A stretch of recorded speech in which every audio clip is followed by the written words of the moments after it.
पुराण भगत की कहानी। पुराण Bhagavat story in Hindi. पुराण भगत की कथा एक अत्यंत प्रेरणादायक और करुणामयी लोक कथा है जो पंजाब में बहुत प्रसिद्ध है।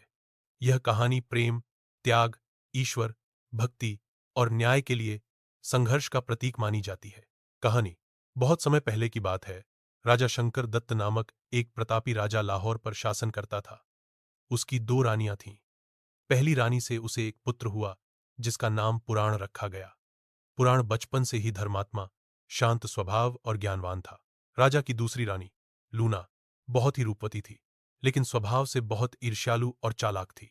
जब पुराण बड़ा हुआ और सुंदर व तेजस्वी बन गया तो रानी लूना उस पर मोहित हो गई और उसे रिझाने की कोशिश की, लेकिन पुराण भगत ने उसे मां समान समझते हुए उसकी इच्छाओं को ठुकरा दिया।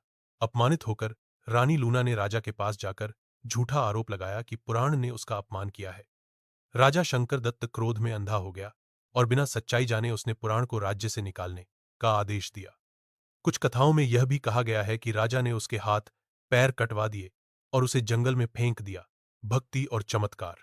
दुखी और घायल पुराण को जंगल में एक संत गोरखनाथ या गुरु Goraksh, depending on the version, ने बचाया और उसे साधु बना दिया।